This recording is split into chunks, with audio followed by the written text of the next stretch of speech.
Please be cautious when listening to this podcast, as some material will be sensitive to listeners. It is not advised to listen to this with children. Please note that these are works of fiction and were chosen for the express reason to broaden our literary knowledge and experience. We do not condone rape, violence, or human trafficking of any kind, and the discussion of the featured literature is solely for an almost academic purpose. The content creators would like everyone to know that there are resources available to those that need help. Please reach out. The hotlines listed in the episode description are our national hotlines and are manned 24 hours a day, 7 days a week. We thank you for your understanding. Okay, so we got CIA wet works that we don't like. We got a PTSD former soldier, and we got BDSM that's never really explored in the way that you would expect BDSM to be explored. They do the important part, and they talk about safe words. They do the beginner step. That is step one. Is they establish that you will have boundaries, you just don't know them yet. So we need to establish when to stop. Thank you for joining us. This is The Pretty Little Death, and we're talking about the September read Salt Kiss by Sierra Simone.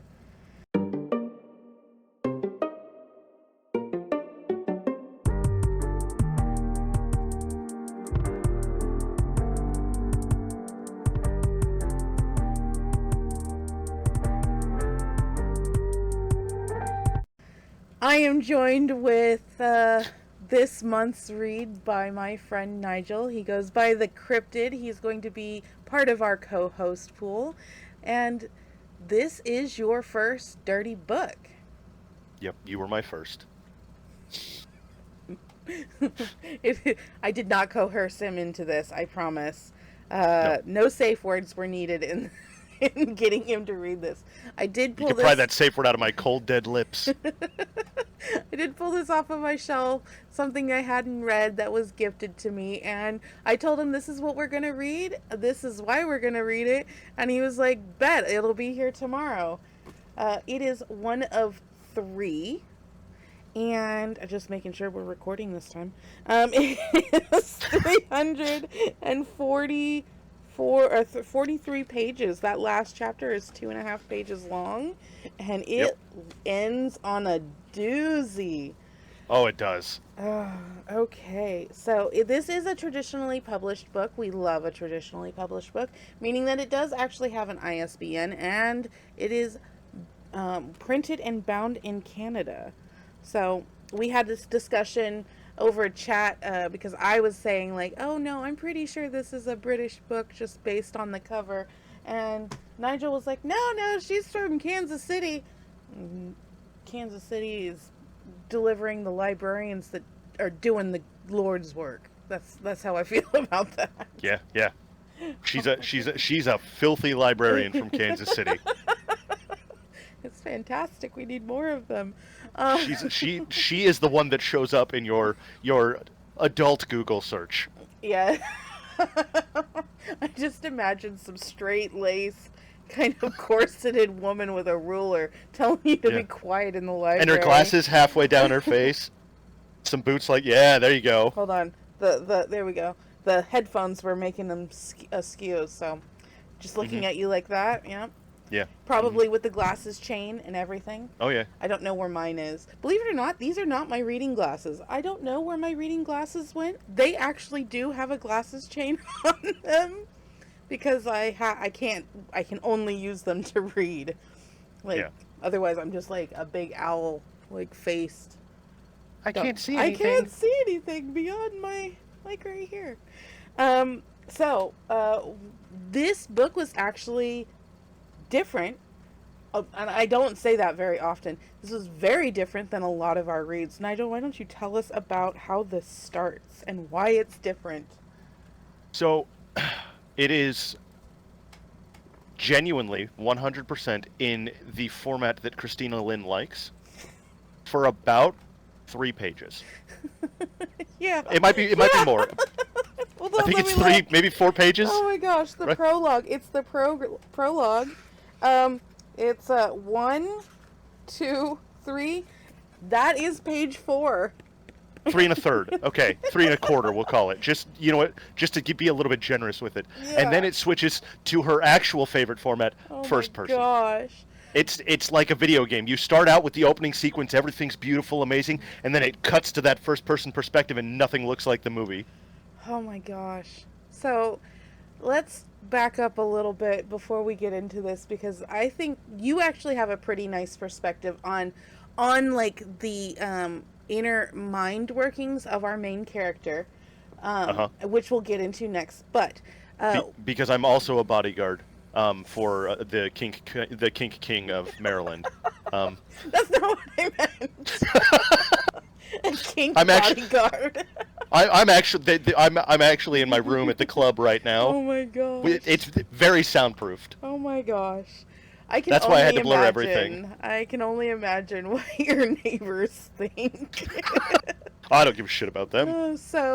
I have known Nigel for a couple of years now. We play D&D together, and there was an instance where we were, I think I had just left, or I had just come in after it had been decided, going into another friends of ours from our D&D group, his Twitch stream.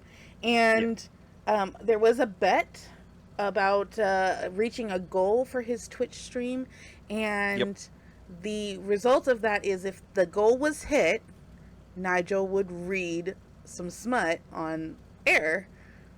Because people like the sound of my voice. Go ahead and tell the rest of the story, because it's your story. Yeah. I wasn't there for that part.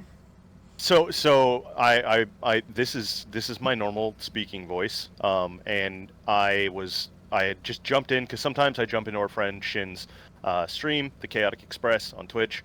And I just jump in just because he's not talking to anybody, and I'm going to talk to him so that at least there's conversation happening, and it's not just him staring at the screen playing video games the whole time. Because sometimes he's ADHD and he gets hyper focused.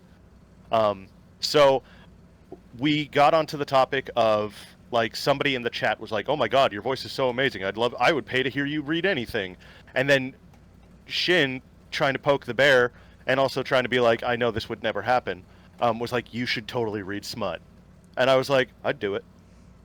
And then that led to us discussing doing it on his channel, and then us realizing, like, we know nothing about smut. I am a traditionalist when it comes to my smut. I only watch video.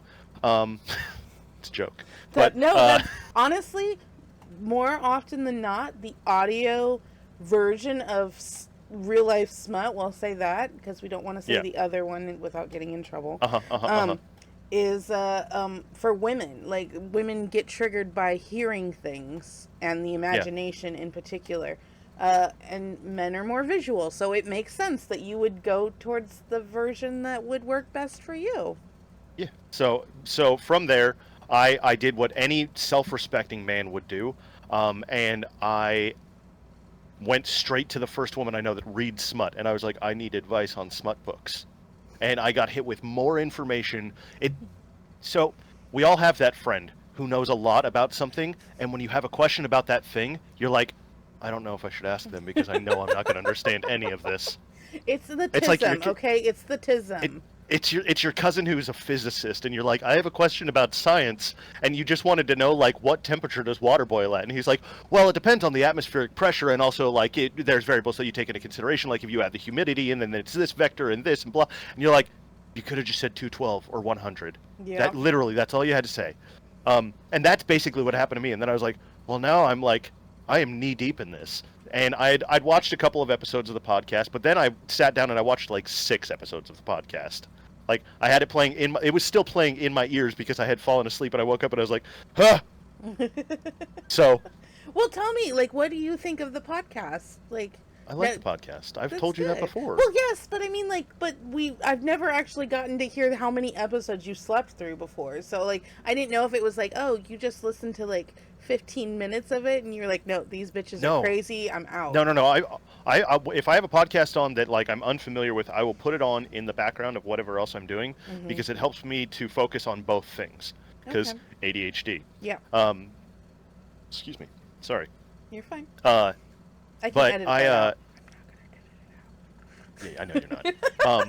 So but basically I just like it was good background noise, and like there were parts where like you guys were talking about the book, like when you do the intro on the book and like the page count and like the traditional publishing, and like you kind of get into the more the bookish nerdy kind of stuff that's sort of outside of my wheelhouse. And then once you guys get into the storyline of things, that's when like my brain was like, here's the interesting thing. Yeah. And like the interactions between you two are what I enjoy the most. That's what I like about podcasts, is when hosts interact. Like they could talk about anything.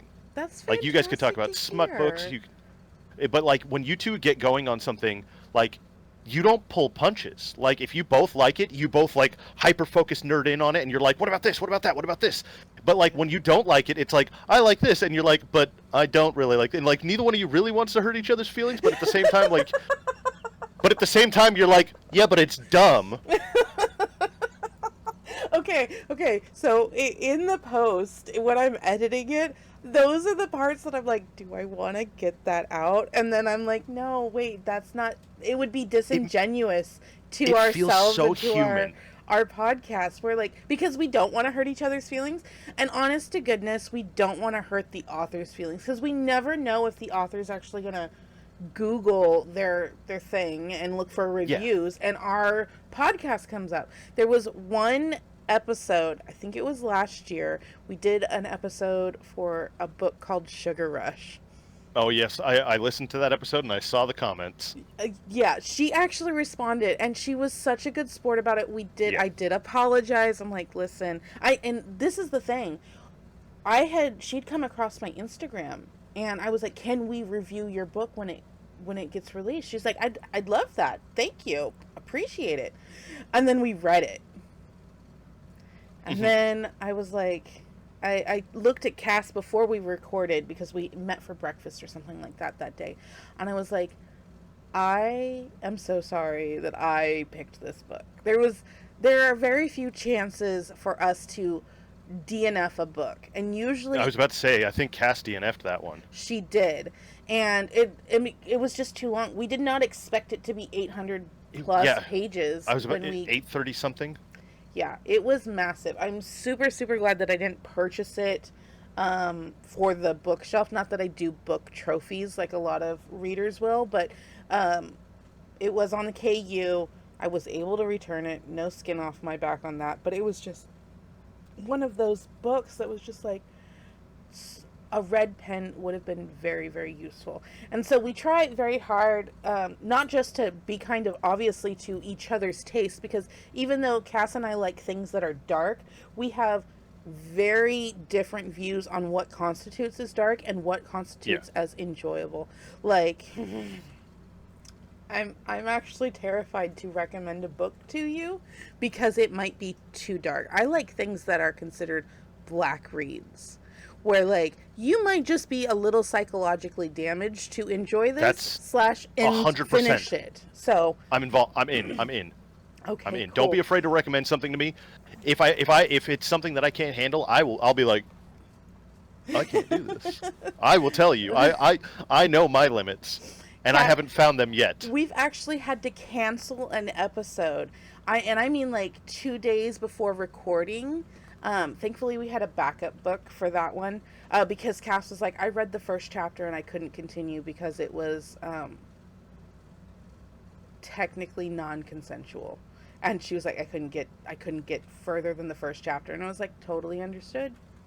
I mean, I think the series is good. I don't like the non-consensual part, but like I thought the series was good. So like total, if you don't like something, let us know, because none of us are gonna think.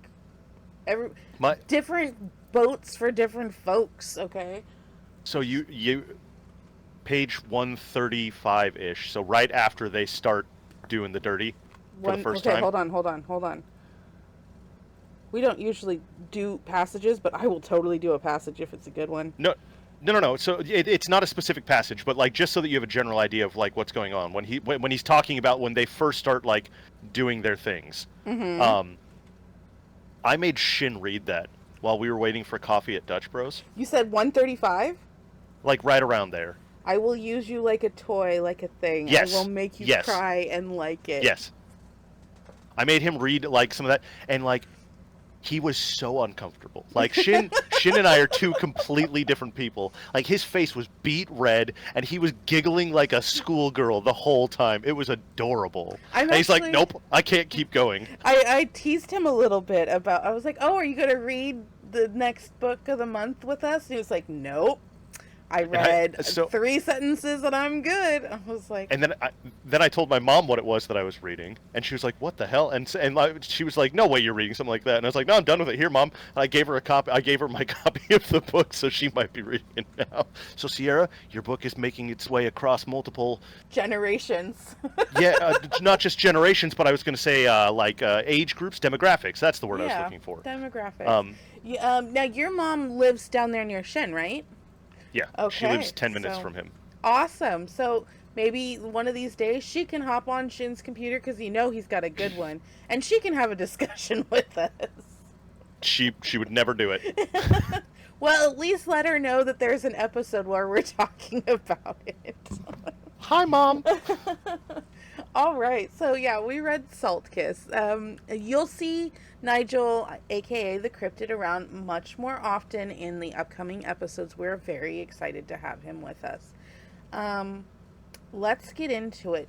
We don't want to give away spoilers, but we do want to let you know what you're in for. And why, Nigel, is this one different, even though it starts with a third person? Why is this different from a lot of the books that I have told you about?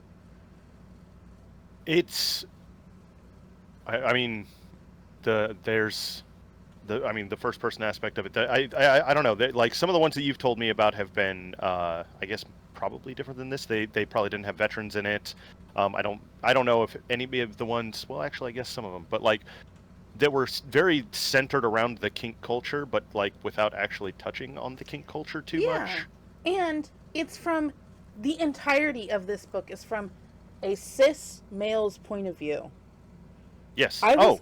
I was actually, so we were saying this earlier, and when we first tried to record this episode, because we went going and didn't realize that, well, I didn't realize that I didn't have the record settings. It was a practice run. Practice run. I love it. I didn't realize when I picked this that this was very, very queer-centric. That was not the intention. And when I realized that, I think the first thing I did was, I am so sorry, next time I'll pick one that's a little less, if it's an issue. Because some readers, it's on them, that's their preference. They don't like to see crossed swords in their literature, which, I mean, like, okay. I mean, it was a lot less crossed swords and a lot more plundering booty, to be fair. I'm so glad I'm wearing makeup. I can feel my face getting hot. Okay. that needs to be on a t-shirt. As soon as we start making merch, less crossing swords, more plundering booty. I love it. It is skull and crossbones on the back. Yeah. Yeah. Okay. File that away for merch ideas. We got older man, obviously, who is tangentially related to our main character. Through marriage. Again, tangentially. Yeah. So the main character, Tristan, his father is married to, I guess, would you consider Mark to be the main antagonist? No. In romance and smut books like this, there's not necessarily an antagonist or a protagonist. Okay. We got main characters, and they either are female or male main characters, or just main characters. So Mark would be the main love interest, the main male love interest. There we go. Yep. And Mark is Tristan's step uncle. Yes. So they are related through paper. Mm-hmm. Luckily. Oh but my gosh, so fuzzy. And so the overall the broad strokes overview of it would be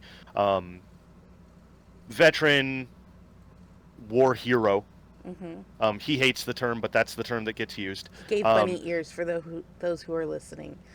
He goes. Yeah, I should have said quote unquote. War hero. He goes and winds up working for this this man who has a very dark past of CIA work that involved assassinations, exploitation, things of that nature. But now he runs a kink club that is solely this sole thing that they deal in is information. That is how they pay for everything. Because you can take the man out of the CIA, but you can't take the CIA out of the man. That's not spoiling, really. No, I don't think. Okay, but then the main character starts to develop feelings for his boss. His boss starts to understand this, but doesn't reciprocate. Yeah, that's fair. I would say that's fair. Until, honestly, the main character Tristan kind of breaks the rules. Yeah. And I hadn't thought about that. He does. And interjects himself into a situation that he is unfamiliar with. And luckily he is with a complete professional. Yes. Yeah, let's not understate. I guess this is going back to what you said at the top of the episode. Like, the most important part of kink was actually discussed. And it's not always discussed as thoroughly as it actually, of all of the books that I've read this year and last. I did check my book count for the digital books. This is wrong. This is now 3. Oh, there we go. This is now 3. But my digital books for the year is 204, and I'm that much closer to 300 for the year. I still have 163 days left, I think, as of today. This is the first time that the reasoning for a safe word, everybody just assumes that you know what a safe word is for, but it's never actually explained, and I think it's explained so well in this. So they even go into the details of like how it's used in like an individualized setting versus in a group setting, because at the club they use red, yellow, green for their safe words. Very traditional set of and then safe and then words. he realizes that like one of the people who had an interaction with Mark, the you know which one I'm talking about. The desk. Yep, the desk. Hers was La Mer. And the reason that we know this is because it is explained to us, and we realize how significant that word is to her and to Mark. Right. And then Tristan comes up with a safe word, Hazel, and it is very significant to him and to Mark. And then also when we meet Isolde, he finds out Isolde's safe word. And so now they all have safe words, and they all understand the importance of it and like how critical it is that like that word is the e-brake. Like when you say that word, done. Stop motion, time to it is at my place of employment, we would call it a stop work authority.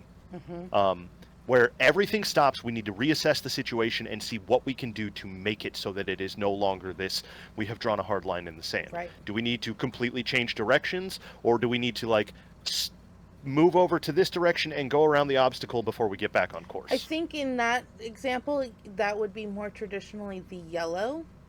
Yes. Because in I don't know how much of the lifestyle you've experienced, if anything. I'm not making assumptions. But if you safe word, that is it. You don't need to go to the progress of green, yellow, and red. Red is being the hard stop on everything. That's what the safe word is. Most communities, I'll say this, most communities within the lifestyle will say, if a safe word is used, it immediately stops a scene and you go straight into aftercare. And it doesn't politely, societally acceptable within the lifestyle. It would be the dominant who is leading the scene would perform the aftercare. However, if you were in a club or a group? Like a club or a group type setting, those who can administer aftercare in some capacity usually will. Because again, it's a community. Everybody should feel safe. The tenets for the kink community in real life is safe, sane, and consensual. Like, that's it. So if so, and they kind of skirt that line with this. Like it is expressed that like this is a very important word, but they kind of use it like, because like at one point I don't think he actually uses the word. There's a point where Mark is like, I know you don't want to do this, I'm talking about the Yeah. candles. I know you don't want to Yes. do this, but you are opting not to safe word. So we are going to proceed because you have not safe word. Even though this Right. is it when it comes down to it, they discussed his limits on things that he would do as or things that he would witness as an employee. They didn't really I think Yeah. they touched on limits as in a They personal capacity. They did a contract Right, also. right. So, and Um, I think it was a medium limit at that point, or was it a yes. hard And limit with the it was a contract? hard limit for watching it Yeah. because of his background and because it feels like torture. Right. Was sort of what was suggested. But then Mark is like, I know that this is something you didn't want to witness. Mm-hmm. However, like, and then they experienced it. Yeah, and he gives them the option at several points, like, and that's something that many Tristan points recognizes that he is not moving forward. He's quite liberally pausing each step of the way so that Tristan can choose to continue. He's giving him the choice to continue. It would be the same thing as like if you've ever been like walking with a small child and a small child runs like 50 feet up and then they stop and they look back at you. Right. And then they run 50 feet up and they stop and they look back at you. Like that's kind of how it felt. It was like, all right, are we good to keep going? Okay, I'm going to keep going. Right. Are we going to keep going? And that's how it felt. Honestly, but not as a little kid though. Like maybe a nature guide would be a better thing. Or like if you were ever in the military, like a drill sergeant, they will push you to your absolute limit. Yeah, we call them check-ins. There you go. But this, I really did appreciate how it was written because it was written like it should happen in real life. Yeah. You know, so I did appreciate that scene. All of the scenes were actually really well written from my point of view as somebody who like criticizes writing all the time. There were parts of it that felt clinical. Yeah. And I wonder if that was a choice by the author because of what's happening with Tristan. Background on Tristan, for those who haven't read it yet, if you have, I hope you enjoyed this as much as we did. I think you enjoyed it. I did. So much so that we are discussing the rest of the series. So there's 2 other books that are after Salt Kiss. I'm actually very excited for them. The third one is releasing on September 30th, so it'll be a couple of days after the airing of this episode. And we'll have a serious discussion about the following 2 books. But I think the reason that some of the scenes were clinical is because Tristan is suffering from PTSD. Mm-hmm. And having dealt with that myself, your brain shuts down because the emotional impact of it is just... I'm speaking from experience. This is not everybody else's experience. This is mine. My brain... tries very hard to go more analytical in dealing with whatever is giving me that episode. I will certain things trigger a panic attack for me, and they are so stupid. Like after the fact, I think about them and they make me upset because they are so stupid that they are triggering. But that's just something that I have to live with for the rest of my fucking life. And it could be something as simple, and this is a real life experience, okay? In the kitchen, which is already a hot trigger zone for me because of past trauma. Raised voices, so that's trigger number 2, and then being crowded into a space where I don't feel like I can escape. Will send me instantly into a panic attack. So much so that I have to leave a space, otherwise I will then find an even smaller space and hyperventilate. So, I think what happened is when we get clinical in those scenes is because this is first person from Tristan's point of view. He is dealing with his brain trying to switch off the emotional side of it so he can deal with whatever he's dealing with. So, and also I think, so like from my side, like with PTSD of a different format, mine's more related. It's not, it's the term that is used, but I I'm coming to terms with the term, but from being in the military, like once you get out of that situation of being in the military, that high stress, high volume situation all the time, what happens is your brain is hardwired, just like anybody who has PTSD. You're put into a situation where your brain rewires itself so that you can survive. Right. And what happens is when you get out of the military, like you have to find some way of comfort, and that comfort exists in the military. And the only way to do that is exactly like you said, it's that analytical thing, and going back and going to the thing that you're most familiar with, which is procedure. What is the procedure for this? What is every step that I need to do? Like when I'm guarding Mark, what am I supposed to do? When Mark is doing this, should I be outside the door? Should I be inside the door? Left side of the door? Right side of the door? Listening? Not listening? He has to factor in all of these variables, and I think that's what keeps him grounded in those moments. As well as then when those things are happening, he's like, okay, this is why he's doing this. This is why is he instead of, because his non-analytical side, his honestly, he feels like a teenage girl sometimes, side of his brain is kind of like, why is he treating me differently? Does he not like me? Right. And like he doesn't want to feel that way. And the problem, the reason for this also, I don't know if it's a spoiler, but he's a virgin. He is, and he's touch-starved, as diagnosed by his therapist. His and probably Walter Reed therapist. and I think that both of those things play a part in the fact that like he's trying to find understanding in a place that he has no understanding. It gets brought up several times in there. He's good at everything naturally. Mark or Tristan? Tristan. It gets brought up several times that he's good at everything naturally. And so when he's in a situation where he doesn't understand, he has to find a way for himself to be able to know that he's right. Right. That he's in the right place, doing the right thing. Yeah. That kind of, and it's very much the old, like the Girl Scout and the bad boy kind of trope. Except in this case it's the Boy Scout and the bad boy. Yeah.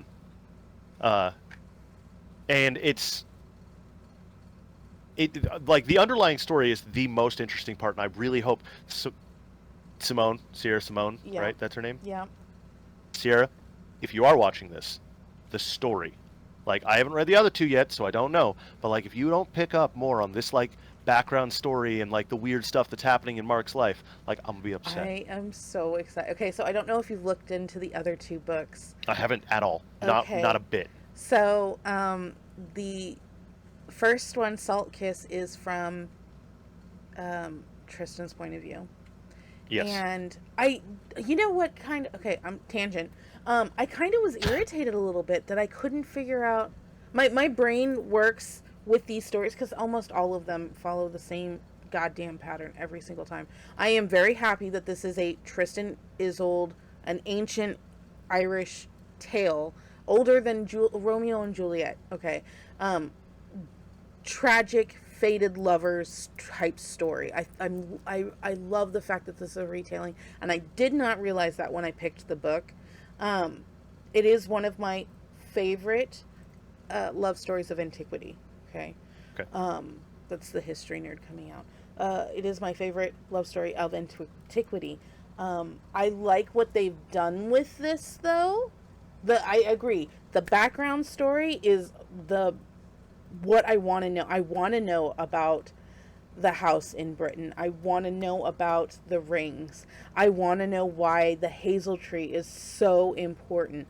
I want to know what's going on with Isolde as well. Because, like, we only have, like, 5 chapters at the end of the book where our female main character is less than 100 pages. Yeah, she's there for a blip in in the end of the book, okay?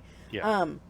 And if you know anything about the Tristan and Isolde story, you know it's a love triangle. So that it makes sense to me that she would be part of it.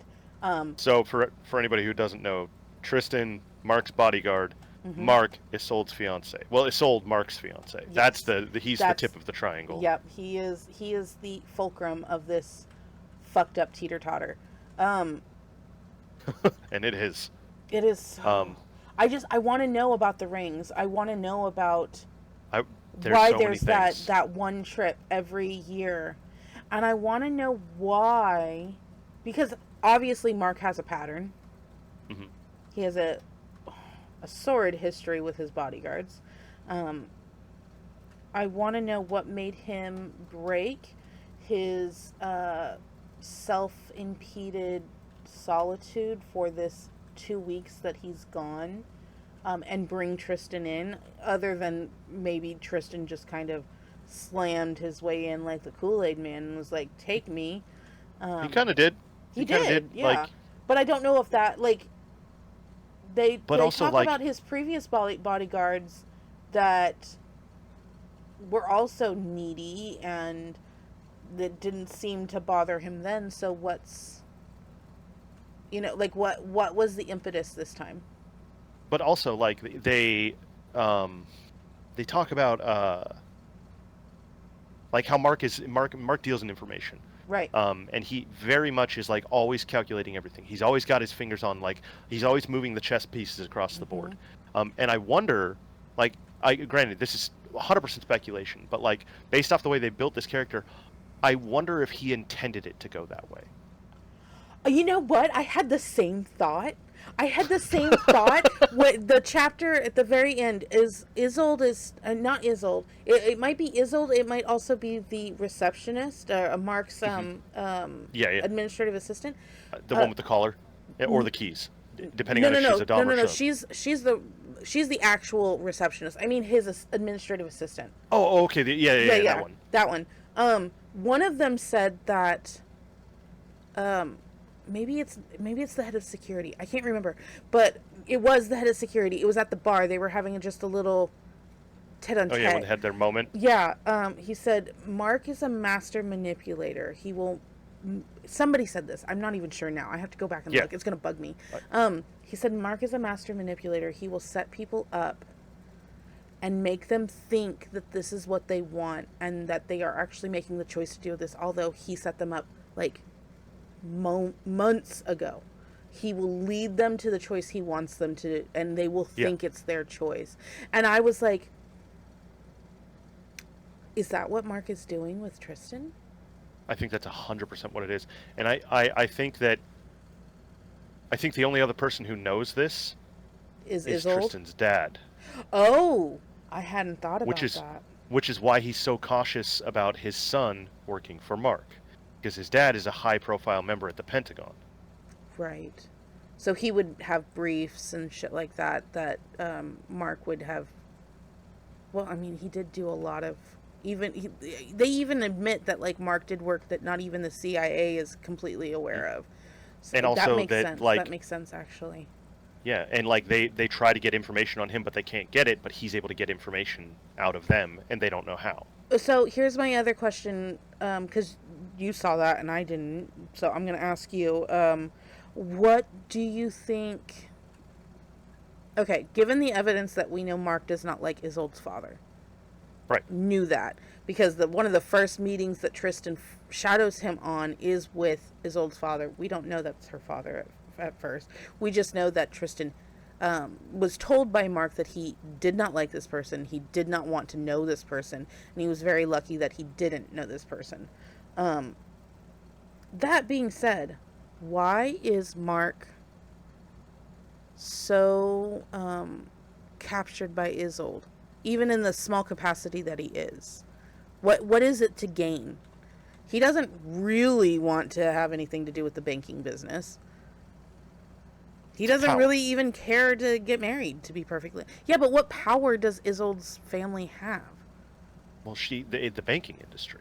That's the power, because they have the ability to manipulate the markets then, because it's one of the biggest markets in the region. Right, but Mark doesn't care about money. That's not what he deals in. It's right, but everybody else cares about money. And if he has control over the money, he can always get the information. Okay. I'm not satisfied with your answer, but I like your answer, if that makes sense. I know, because I feel the same way. Like, they didn't touch on it enough, is what it is. But also, I don't know. I think that, like,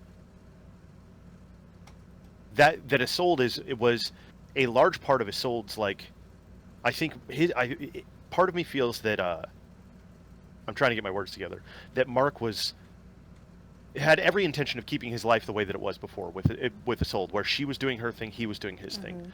And then once he got Tristan, that's when he was like, I need to make this change. Right, but he made a promise. He made a promise that once they got married, they would remain faithful to each other. So why continue with Tristan? Because he now has control over both of them. Because neither one of them are going to want to leave. Right, but I mean, he doesn't break his word. That like there's so many things that are contradictory to the person that we have learned him to be, and the person that he says that he is. That most of the time he actually acts on. Like he puts his money where his mouth is. This is one of those ones where like I would say this falls into like a what it will come up and discuss later being plot hole, because like there are little things that have been thrown in here where it's like, I feel like you added this to make it more interesting, but you've also like violated the trust that we have with this character, because that's one thing that like exists in this book a lot is trust. There is so much trust in this book. So much trust, and in trusting that we can't even. Okay, so there's trust in the fact that the characters trust each other to a certain amount, but there's also trust in the fact that they can't trust each other. Exactly. Which I think is a very interesting dynamic. But there's a certain level that like they not only like there's this almost feeling of where even though Tristan signed this contract and things of this nature and he agreed to join in with this, it's almost the readers did the same thing when we started reading. Right. Like we brought ourselves into this situation. We knew where it was going. We see where it's going. We get to be a part of this. And like so we have that same level of trust, but it's like a very like surface level trust with these characters because we can see their inner thoughts, but like even Mark, like the way that he's written, like you don't get anything. No. So like you have to trust that he is going to be what he says he is going to be. And he has never done anything. Marble statue of a man. But he has never done anything other than be what he says he's going to be. Yeah.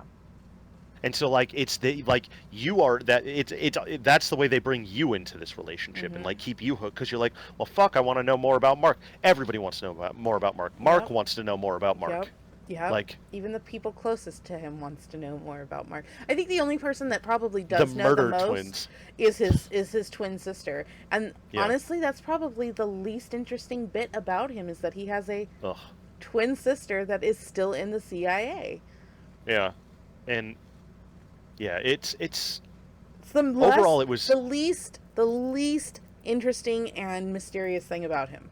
Is his twin sister. Yeah, like finding out he had a sister, I was like, eh. And then it was like, oh, he's got a twin sister. I was like, eh. It's like, oh, she's in the CIA, and it's like, they were in it together, and I was like, okay, well, I knew she was high up in the CIA. I didn't know like they were in it at the same time. I guess it makes sense.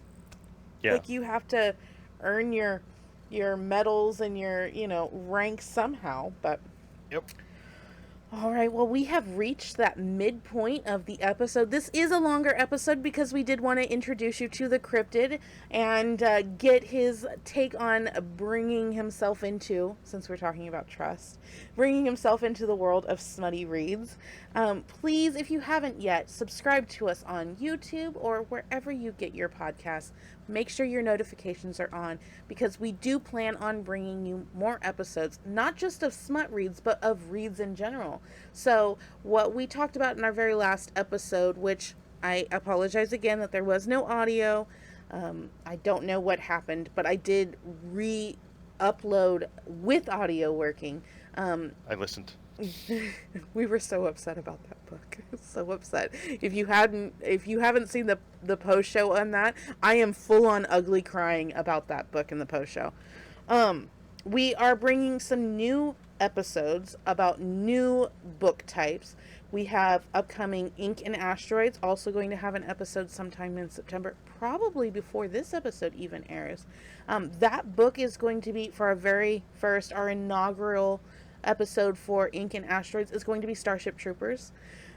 We also have another one that new episode that's going to be The Book Was Better, where we compare popular movies to their book counterparts. Some people don't even know those books exist. I'm very excited about those. And Shin wants to do a book club for fantasy reads, so I'm excited about that because he just, like Brandon Sanderson, Yes, we can discuss Brandon Sanderson. I love it. You and I should do a book is better than the movie.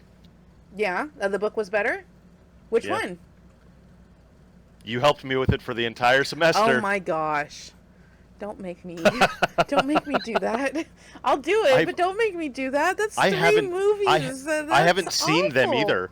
I haven't seen them either. And it's gonna be like almost 10 hours of my life that I'm gonna have to give up to watch that. I don't even know how that format's going to work yet. Like, when Smash and I were talking about it, like, one person would read the book and the other one would watch the movie, or we both read the book and both watch the movie. We hadn't figured out how that format's going to work, but it's coming.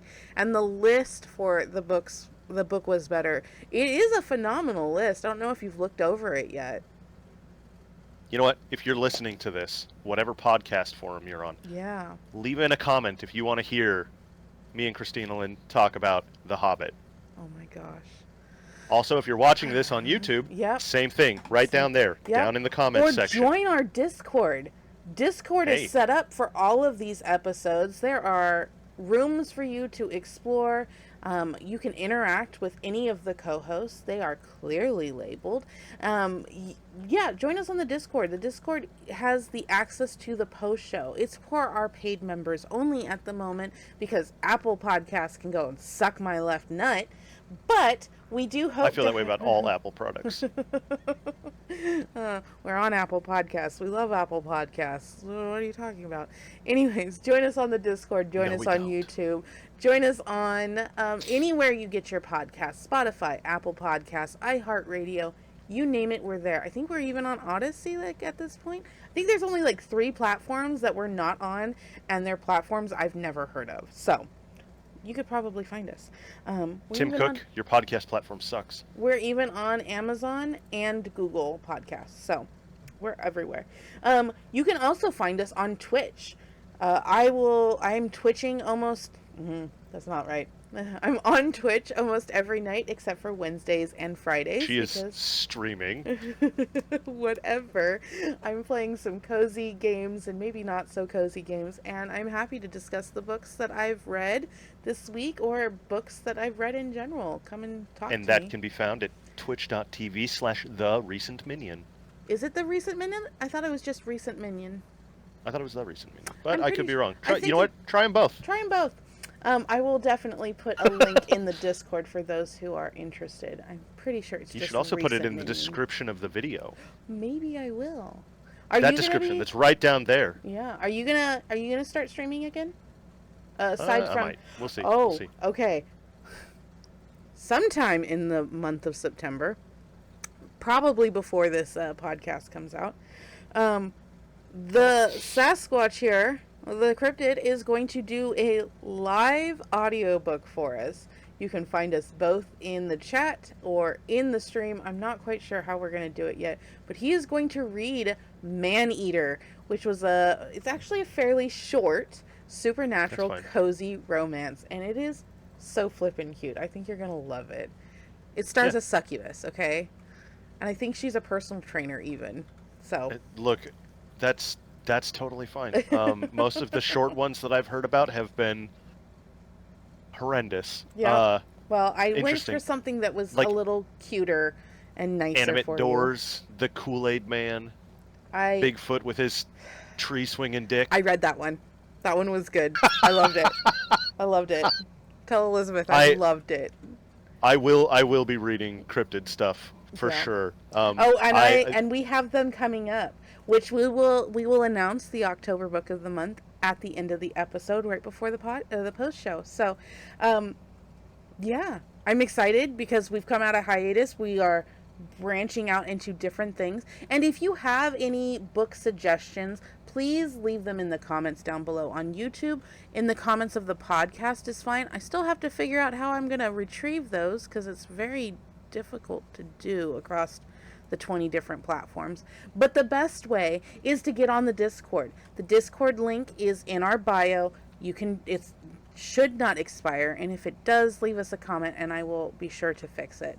But since we've hit the halfway point, I have some questions for you. Having read Salt Kiss, okay, and finished it, via audio and and the written word. What is your overall rating? You can do stars and chili peppers or water droplets. The water droplets are always the fun one for me and Cass. You don't have to do that. So having no point of reference outside of this makes it difficult. But like as a story, as a whole, I genuinely enjoyed it. I wouldn't say that it's like we'll do out of 5 stars. Yep. But it's, I would say, for the story, like the intrigue, the way that they built up the story, the things that happened that are outside of the plundering booty. There's no pirates in this episode, by the way. There's no pirates. But there is a boat, but there's no pirates. There's a long boat scene. But it is I would say I can't just go like I want to say it's like, oh, it's dead smack in the middle, but like from what I've heard from some, like some are bad, and clips that I've read of some are bad, but also like some are really well done, really well written. I'd say I would say probably like a mid 3.5 to 4, like that range for me.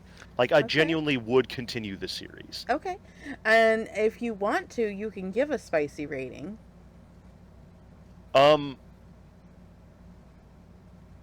Honestly, like a 2.5 for me on the spicy side of things. That's fair. Like, it just, again, like parts of it felt very clinical. I want to see how it's done. Like, if the third one's written from Mark's perspective, that's the one I'm looking the most forward to.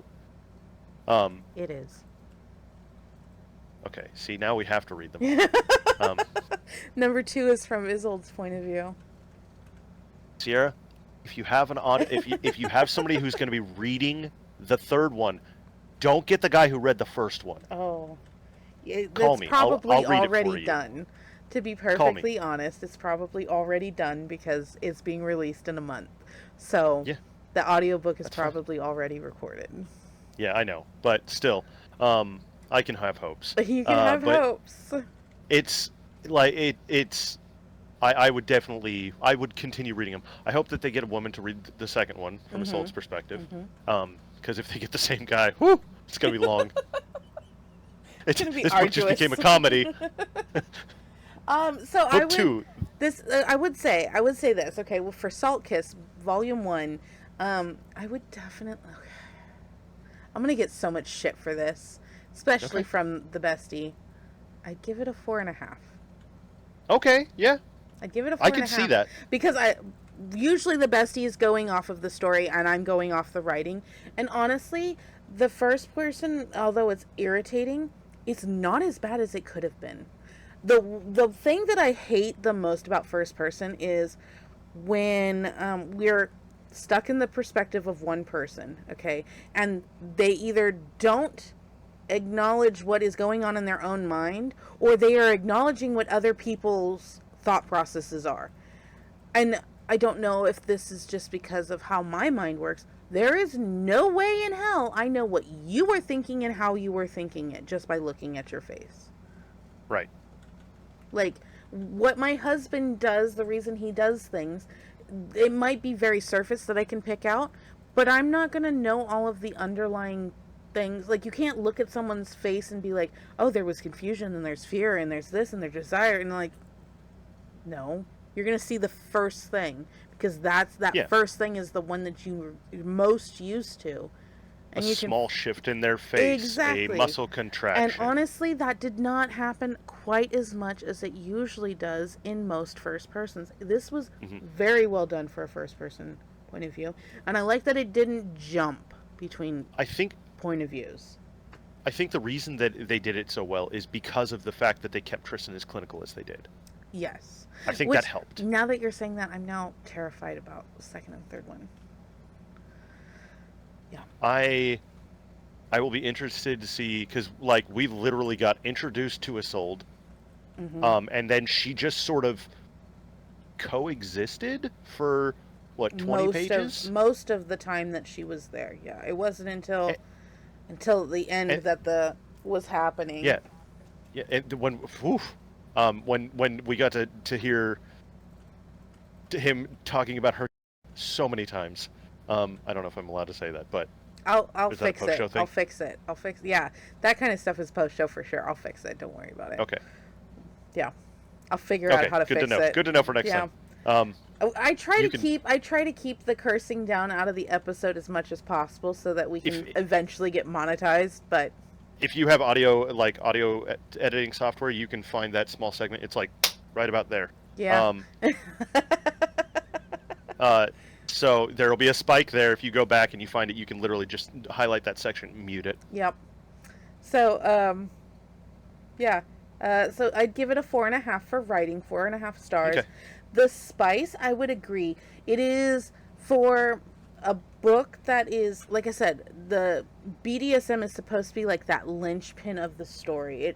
It's the framework in which the entire relationship of Tristan and Mark exists. Yes. Very, very little. Like it's all very surface beginner stuff in the lifestyle. It's all, and the bits that they do talk about, they barely talk about it. Yeah, there's a lot of closed door situations in this book. I'm wondering if it's because it is an M&M type situation. I mean, it's a female writer. Obviously, this is written for the female gaze, which I am going to use my freebie question on you later about.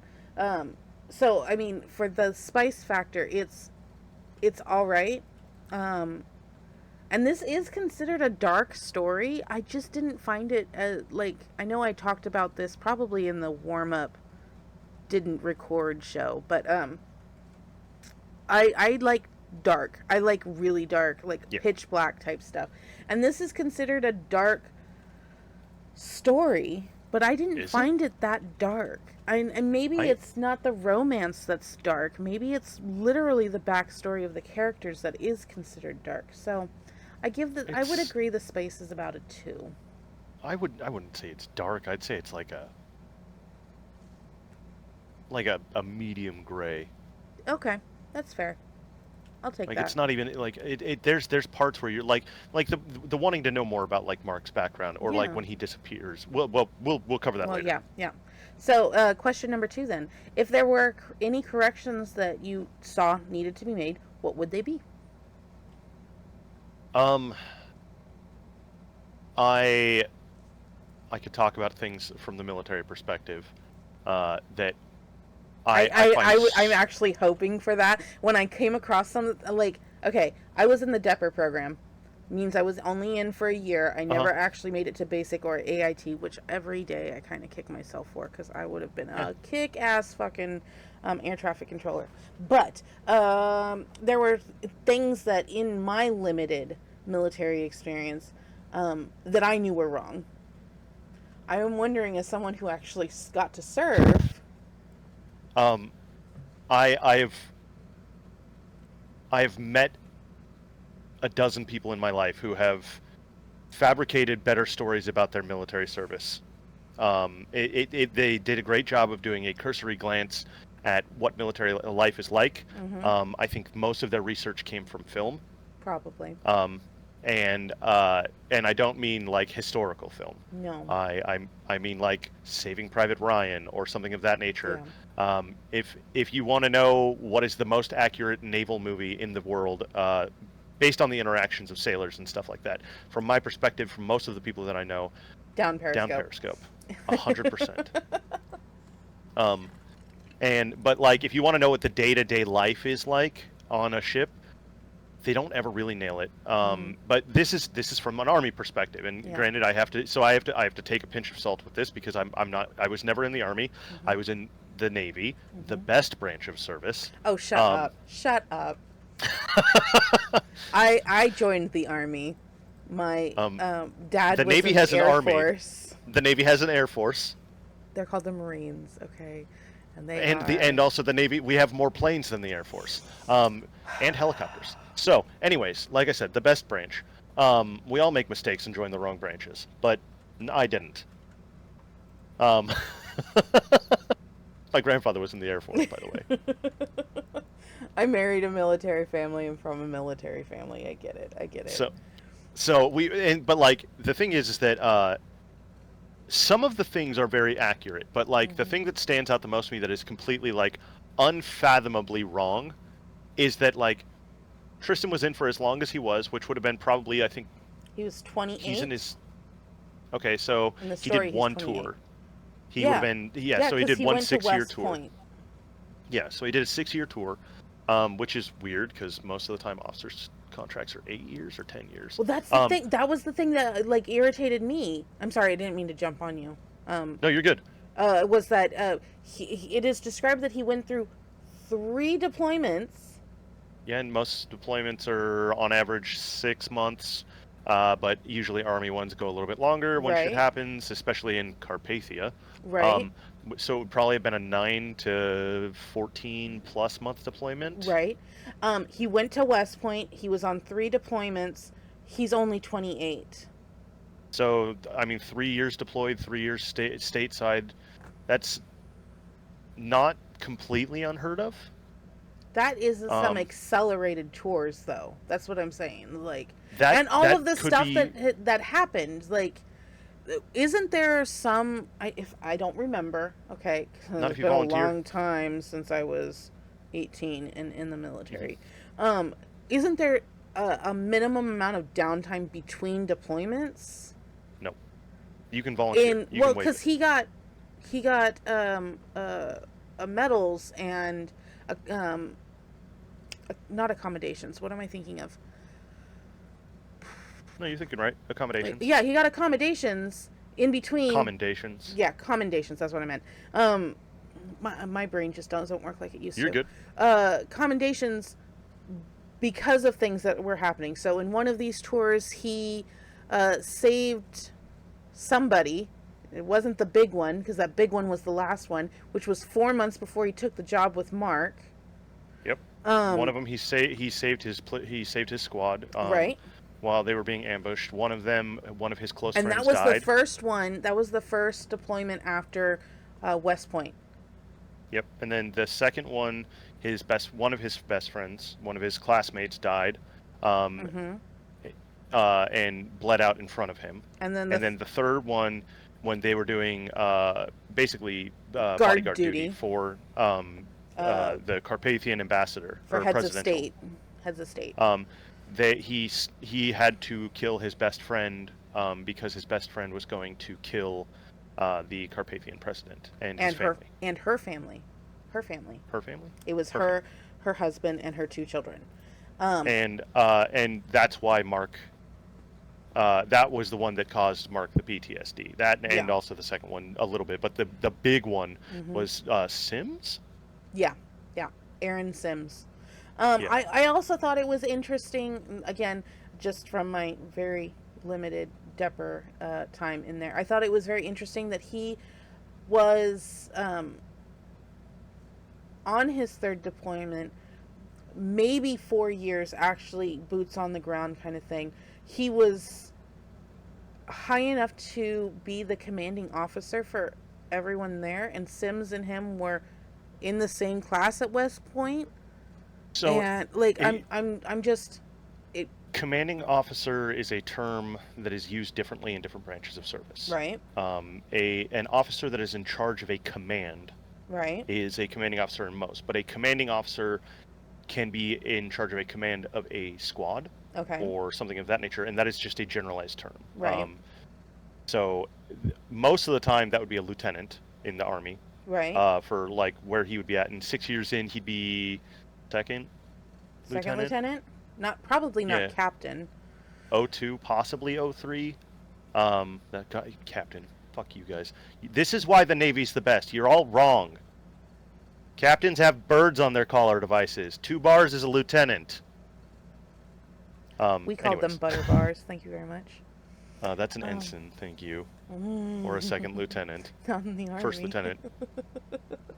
Anywho, so that was something that my mind was just tripping up over quite a bit. Yeah, but the writing was passing. Right.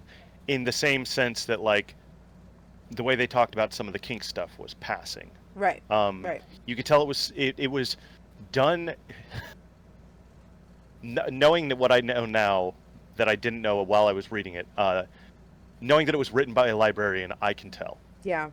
This is somebody who knows how to do research. This is something that I think I've said it before on the podcast probably many, many times, and I probably will continue to say it. Something that one of my creative writing teachers told me, it might even have been one of my English teachers in high school, was as an author, as a writer, you have to know enough about stuff that you can be an expert, and yet know just enough to get by to, just enough to get by to be an expert to people who don't know. You cannot be an expert to an expert, though. They will see you right off the bat that is not right. And I think that's what this is they did enough research. She did enough research that she knew, or maybe she had family and friends that she could discuss with, but it was just not quite right.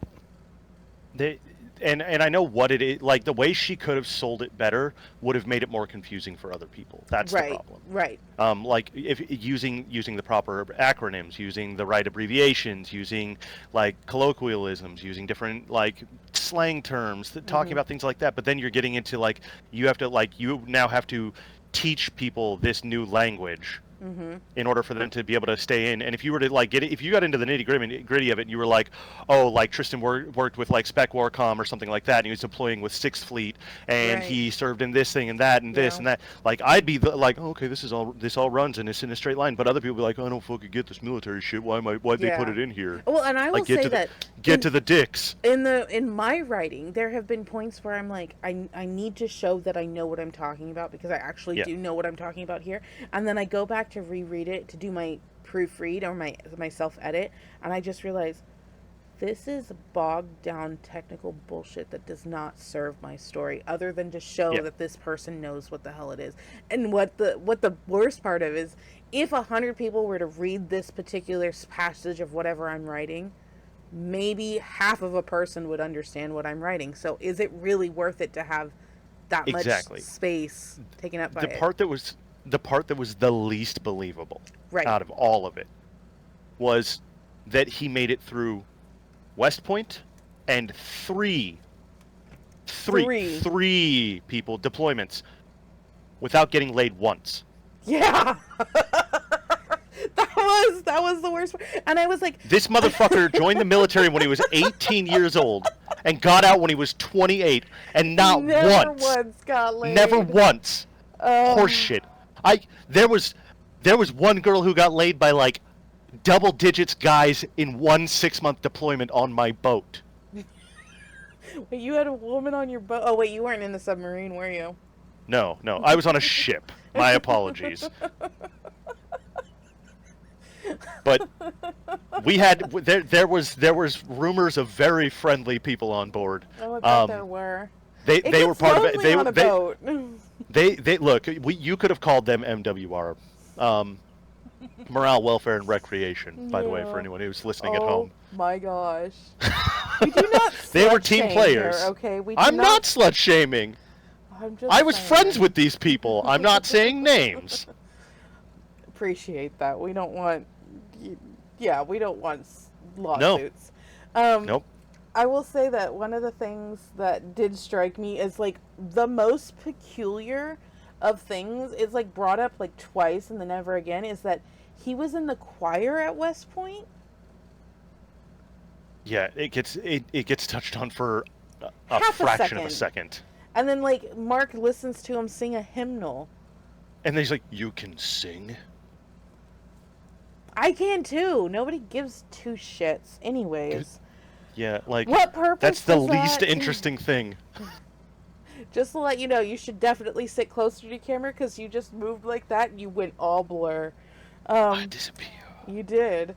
Okay, so question number 3 then. What is a major plot point that you saw? That. Just the fact that he was a virgin. The virgin? The virgin thing was like unnecessary. You could have had him had only had a high school girlfriend, had grown up in a very like staunch, like a very not staunch, stern religious background. You could have made him Catholic. He was and having Catholic. served in the military. That's the thing. That was the whole reason that he went to Mass. Then that's why he's a virgin, not because he's fucking clingy. Yeah, that was so bad. Like, you turned this interesting character with, like, into a teenager. Into like a first love teenager. Like, everything's so beautiful, and I love everything, and it's like, oh my god, they held my hand, I want to love them and marry them forever. And it's like, I think that you did a disservice to your character that way. But the biggest plot hole is, I mean, you introduced a bunch of ideas in this first book, and you're probably going to loop around to them, because based off of what I read, you're not a terrible writer. No. Oh my, this is one of the better that's books what I'm saying all year. And like, so I assume that you're going to touch more on this. We're going to learn more about, like, his sister. We're going to the singing thing is going to come more into play. I hope so. The other things may come more into play. I mean, it would be, I would like to see some of the little things that were addressed that just were like throwaway piece of information, and it's like, that could have been in the important thing, the entertaining thing, the interesting thing. But the biggest, honestly, the genuine biggest plot hole for me that makes zero fucking sense is that, like, he made it 10 years in the military without having one person touch his pee-pee. That's fair. I would say my major plot hole is I brought it up before, is why Isolde. Yes. Like, especially at the end there, like, because it's kind of that whole last part. It's like 5 chapters, and they're very, very short. It's 60 pages. It's not, you blink and you miss it kind of thing. Yeah. He is very much you were there you were there as my proxy. You need to take care of her. And then at the very end, that kind of, we have a lot to talk about, don't we? That was like, okay, so are you setting him up? Did you set him up to fail? Did you do this on purpose? Obviously, he couldn't join the trek the 3 weeks. It doesn't take 3 fucking weeks to cross the Atlantic. With a 3-week journey from Ireland to Manhattan, that trek, almost the same exact path, is not warm. Nobody's going to be out in the fucking pool. But they were. I know. Like, do we not own a boat? The whole boat? time. Like,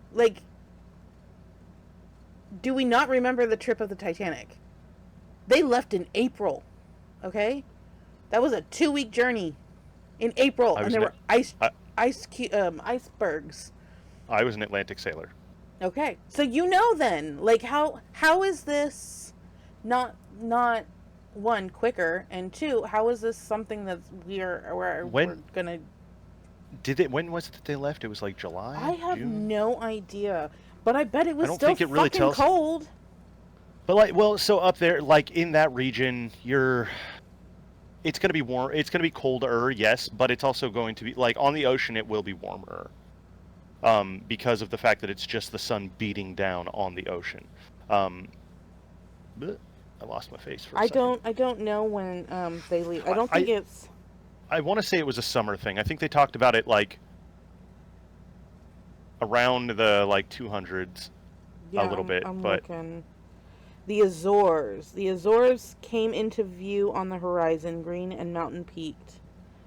Isolde and I created a little ocean routine. In the mornings, I go to the dojo with her and do whatever she needs, hold her bag, wave a rubber knife or rubber gun while she practices disarming me, doing push-ups and squats with her, and cheerfully win whatever unspoken calisthenics competition we're in, although not by much. So, that was one huge fucking sentence. Yeah. There were a lot of those. Okay, maybe you can answer this for me. What the hell is DFAC food? DFAC? Yeah. Here's on page 275. He says he doesn't say it, but it reads, and I'll remember that it was less than a year ago that I was eating DFAC food scooped out of a hot metal pan. I think that DFAC is Defense Force something commissary, probably. That is not a term that I recognized at all. And it came up a couple of times. I was like, what the fuck is that? What was it? DFAC? A dining facility. Oh, okay. That's that. So yeah, no. What she should have done, she should have called it a chow hall. Yeah. Because that's what I know it as, is the chow hall. That's what everybody in the military calls it. Yeah. So. Yeah, like, hey, heading over to the hall, I'm going to grab something to eat. Yeah. Like, going over to the chow hall. Like, that's what it is. Nobody's like, going to the DFAC. We're going to chow. We're going to the chow hall. That's all I've ever heard. For us, it's the mess decks. That makes sense. Unless we're on shore, then you're going to a chow hall. Mm-hmm. But, like, yeah, no, I'm heading over to the mess decks, heading over to the mess. So that was... The whole Isolde situation in general for me was like why would you assume that he knew that you were engaged? Yeah. You know, like, it just didn't make sense. Yeah, the Isolde part is probably the biggest plot hole. Yeah. Okay, so question number 4, and then we'll wrap it up and head into the post show. In your newly enlightened state, would you consider this a romance, a smut, or erotica?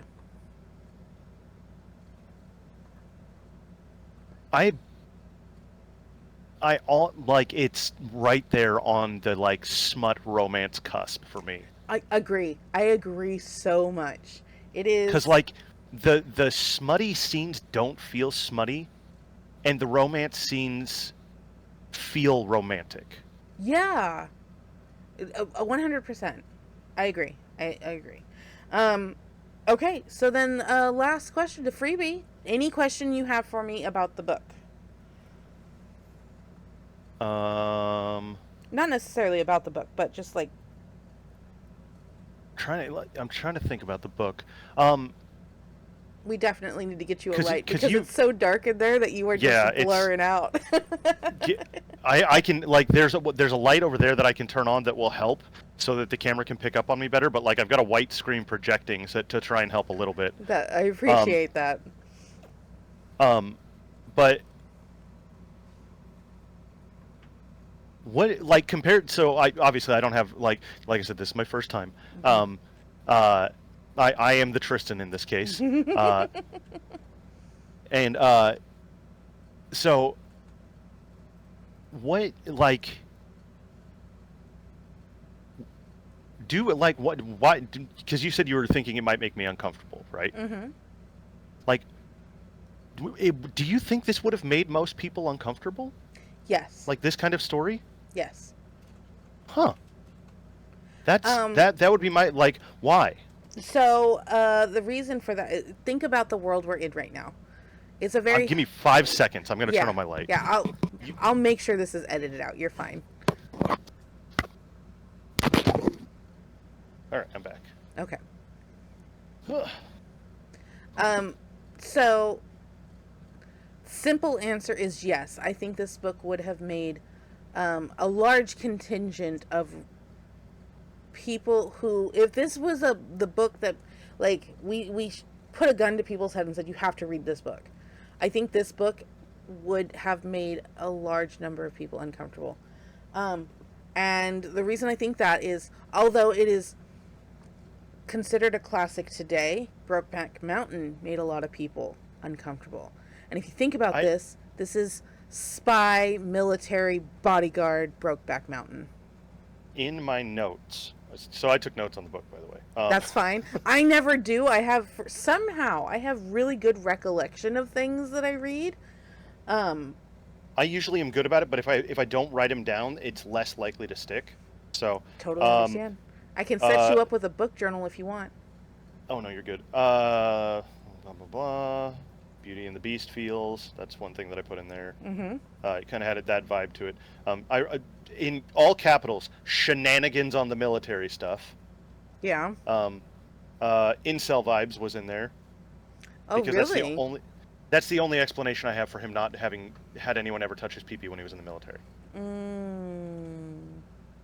I did not read Incel-y. But I get it. I get it. That particular part to me, it didn't. Nothing else. Nothing screamed incel to me. But that like is the only rational reason I could come up with. Was like, but anyways. But on I put whiny main character too because I felt like he kind of was. On page 132, if you get out your book. There's 32. I was so close to it before. It's either 132 or 133, but it's this scene right before they start for the first time. He talks about like basically there's a line in there that's easy, I whisper, and then I utter the most honest thing I've ever said. I want you. That line right there, straight out of that is like the quintessential line from Brokeback Mountain that everybody always talks about is "I can't quit you." Yeah. And that has the same vibe to it. Yeah. Yeah.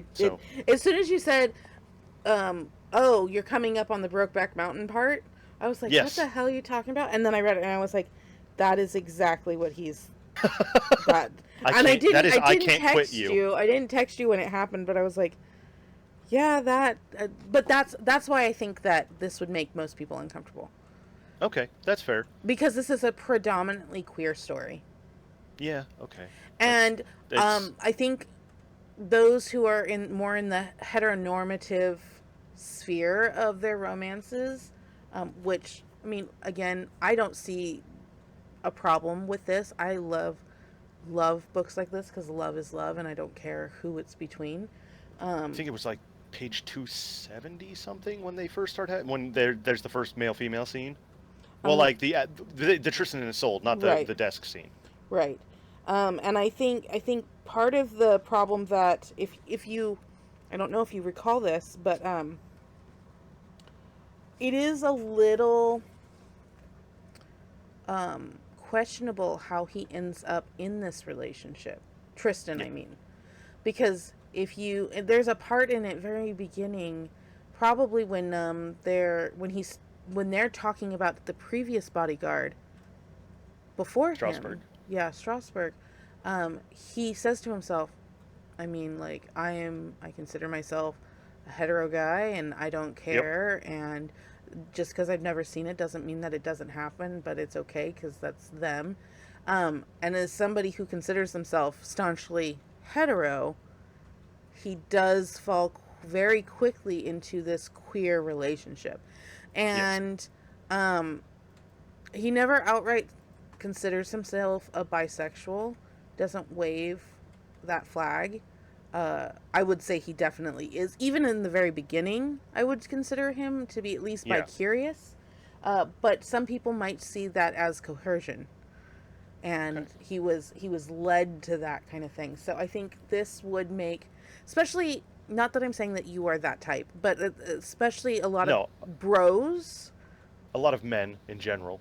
I would, well, there are certain men, I would say, that, I think we've had this discussion of gay chicken before. There is the game of gay chicken, and I don't understand it, but then, that's not, I guess, my culture. Leave your gay chicken experience in the chat. Yes. In the comments below. There are those who don't even approach that aspect of sexuality because of fear or whatever else is going on in it. They would never pick this up. As soon as they got to the point where oh, this is a romance book and the back says it's a love story between a guy named Tristan and Mark, I'm not reading it. Yeah, I was a little afraid. Like, I pulled it down and I was like, oh, okay, after leaving the army, a young former soldier. Cool. It didn't process until a couple of days later when I'm really looking at this, when my husband brought it up, that the big words on the back says, falling in love with a husband and his wife, torture. Yeah. And then I was like, oh shit, what did I give Nigel to read? My husband asked, what are you making Nigel read? I think right after that, I think that it wasn't the first text, but it was one of the ones that was like, how are you doing? I'm sorry. Next time I'll pick better. No, and that's the thing is, like, it wasn't a bad book. Like, you picked a good book, And like also I think you picked a good book, good book, and also the right person, the right male person for Yeah. that book. Yeah. Because like I think you and Bestie Mm-hmm. could have very easily made it through this book, no problem, Mm-hmm. and like had a great discussion about it. But like, if you would have tried to get Shin to read this book, Shin would have DNF'd. Oh yeah. 1000%. Yeah. Shin would have gotten to page 136. You would have gotten that far, huh? No, he would giggled his way through about 2 pages. There were shower scenes, solo shower scenes, well before that. So I mean. Oh shit! I forgot about those because they were like, yeah, that's right. They started He was fantasizing about Mark very early. We'll talk more about because there's words that I want to use that I'm not going to use while we're talking here. So we'll go into the post show for that one. So my freebie question was any. I know you dual read, not really dual read, but you partitioned read and listened. Mm-hmm. Aside from listening because of the bad actors' choices, was this actually easy for you to get into? Yeah. We're reading it for a specific, we meaning people in my situation, we'll put it that way, are reading it for a specific thing. Like, this is for the female gaze. Was it an enlightening experience on how maybe women view romance and intercourse or anything like that? For me, it was. This is gonna sound really fucked up. Okay. But like, it was borderline funny. Okay. Because parts of it seem. I get the same way when I read like other books that are like almost nonfiction that could be like turned like in the right situation. It's just could be a 2 nonfiction. steps away from nonfiction. Yeah. Yeah. But like there's some things like when things happen that are far-fetched and I'm like, come the fuck on, really? Like when you're watching a horror movie and like they're reaching for the keys and the keys are 9 feet away and then fucking 5 seconds later the keys are in their hand. It's like, come on, how did you like there's little things like that happen. But like I also had to take the book much less seriously because like when I realized like what was like when I got to page 132 or 133 when it starts happening. Yeah. That was like I got in that like that was the moment where I was like, okay, like I read straight through to that point. Okay. And then I got to that point and I was like, I was at work and I was like, I don't need to start reading this while I'm at work. What are you afraid of a reaction at work? Or are you afraid to laugh at work? I'm afraid that like the wrong person will walk in and look over my shoulder and then I would get in trouble because there are some people at my work that are very insecure. Oh, okay. We're talking about that large amount of people that would not be comfortable with reading this book. I get it. Because Elizabeth also works with me, and like I was telling her about stuff in the book, and like when I got to those parts, like I was like, are all of them like this? And she's like, you find a rhythm to get past it. Like if you don't want to, like it works the same way all through them, and like if you don't want to read the sex scenes, it's very easy to skip past, and it doesn't affect the story. Yeah, yeah. But I read them. Most of them. There was like a point where I was like, because it starts, tedious. It gets goes tedious. for a while. Also, like it starts at 1:30 and like I don't think they stop fucking for, sorry, language. It's fine. For 50 pages. Yeah. 40 pages. Oh, if you listen to the last episode, you'll hear us bitching about it. Like there was a sex scene that lasted like 3 chapters. No, I'm sorry. It was one of the gripes that we had for that book. And if you guys haven't heard that podcast, you should go back and listen to that episode. It is a good episode, if I say so myself. No, so it makes sense. But it was it was enlightening seeing a different type, and like now that you've mentioned it, like looking it was designed for the female gaze. Like in my head, it was like it's just a book. Like it's a book. Books are for people. Because like that's how I feel that books should be, but like only girls read romance novels, blah blah blah. My mom read the Clan of the Cave Bears books and stuff like that. Was the closest I ever got to romance novels. Have you read those? No, I have not. I read small parts of them, but I was a teenage boy and I was like, there's no way I can read this. Maybe we should add that to our book discussions. I've read most of them. My mom has read every single one of them. They were interesting for me. I came to them late in life. We'll talk about it in the post show. Okay, your reactions though, like what were you?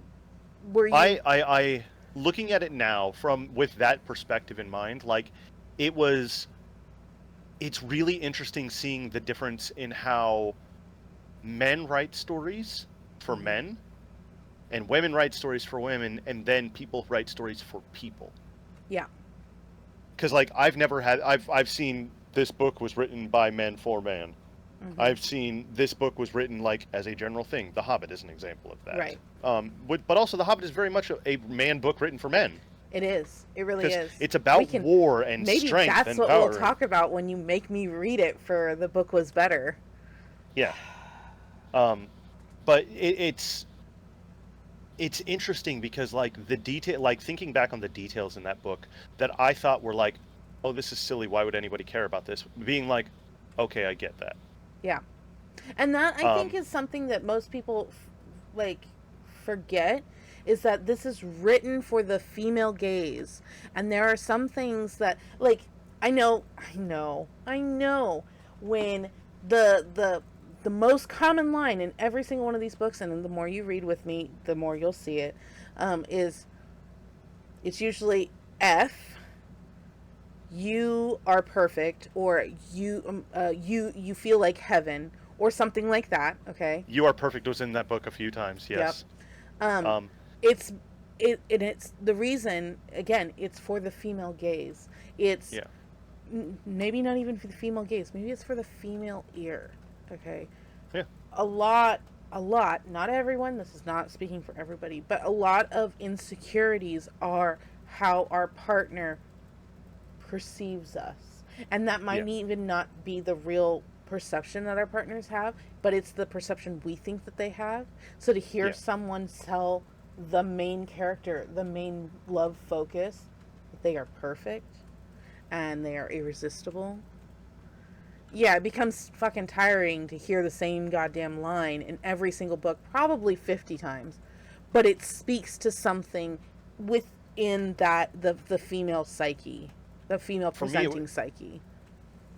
And we'll talk about it in the post show, but like the descriptive words that were used for how Tristan was physically feeling in a lot of situations, like, I bet a man would never actually attribute those kind of feelings. God, not in a fucking billion years. No. We'll get into it. We'll get into it. Well, guys, that was us discussing Salt Kiss by Sierra Simone. We have read it. We have rated it. We enjoyed the hell out of it. It is I listened to it. It is 343 pages in the physical book. It is not found on KU. So you'll need to purchase this, and it is worth the purchase. I have book 2 and book 3 coming in on the 30th of September. Nigel, as soon as we get it, we will definitely have a discussion. And the discussion reads are not scheduled. They are, as soon as we're done with the book and we have time to record it, we're going to discuss it. So those are pop-up episodes. I'm sorry I don't have those on a schedule. Sometimes we don't want to schedule for something we're just enjoying the hell out of. For Salt Kiss, right now online on Amazon, I'm looking. Paperback $7.39, Kindle $5.99, audiobook $20.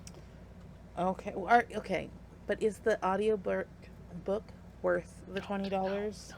If you get the audio, if you're like, well, I don't really like reading, don't listen to this book. I highly recommend, especially if you're a man. I don't know if for like Christina Lynn, if you guys are able to stay around for the after show, the post show, I will play a snippet and you will get to hear this voice. If the only person that I could compare it to is Vic Cundiff. I have no idea who the hell that is. I know you don't, because that's so. There's a man named Vic Cundiff, and he has a silky smooth voice. And he is the host of a show called Bigfoot Eyewitness Radio and Dogman Encounters Radio and a couple of other cryptid podcasts. And he has a very like old school radio silky smooth voice. Okay. Like that. Okay. He like that. Hey, welcome to the podcast. That reminds me of what is it? Something Legends. I love that podcast. I can't remember what it is now. But this guy sounds like he's trying to do an imitation of a bad recording of Vic Cundiff. Oh, okay. I get it. All right. So, usually, because this is your first episode, usually we give the next book of the month, which is for October. We're going to try very hard not to read this ahead of time so that the other co-hosts and the co-host pool have a chance to do it. But you have no idea how hard it has been for me not to read this book. We'll find some other ones for you to read. Don't worry about it. So our October book of the month for the Pretty Little Death Book Club is So I Fell for Bigfoot, the Mating Game Book 5. We are going to break from what we normally do, which is the start of a series only. And we're going to jump into book 5. And we're going to do that for our cryptid here because it is a Bigfoot story. It is by Kristen Strassel, and I don't think this is on KU. I'm looking in the store now. Kristen, we're coming for you. Oh, nope, it is not available on KU. The Kindle price is $5.99. So if you don't want to pay for it, that's fine. We'll read it for you. It was published January 11th of 24, and it's 239 pages according to my Kindle Scribe on the Kindle store. So that is for the month of October. We're going to go for a little spooky, scary for October. 293 pages. I've got it right there. There we go. Kind of fuzzy on that one.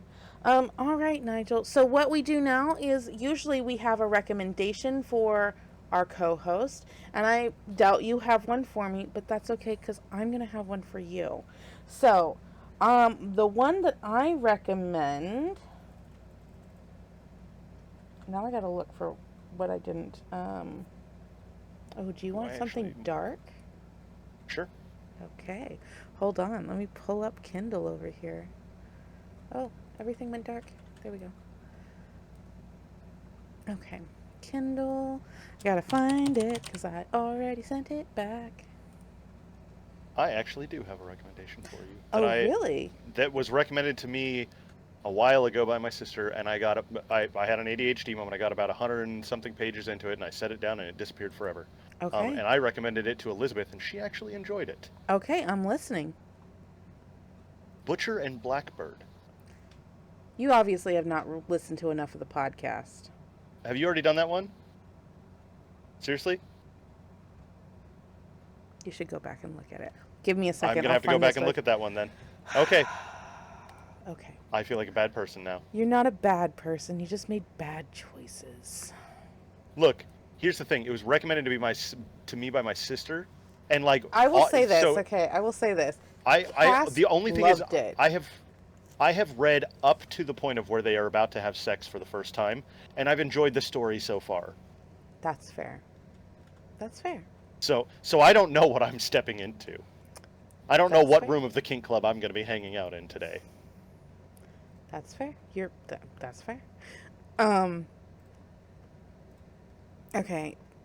Is this the one that I'm thinking I of? can't wait to go back and listen to that. Oh God.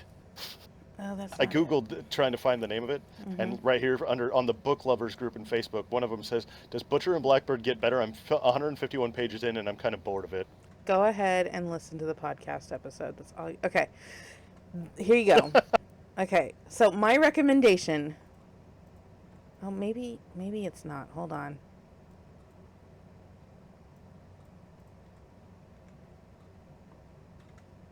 Okay. I'm going to switch it up. I'm not going to go dark. I'm going to give you monsters. Okay? I'm going to give you monsters. I think you're going to like it. This one is a cozy one. It's not terrible. It's cute. It's definitely cozy. It was released in March of 2025, and it is called Pretty Little Death. Is recorded by the Bestie and the Critic, edited by the Critic, graphics done by the Bestie. All opinions are original and in no way are paid by the author.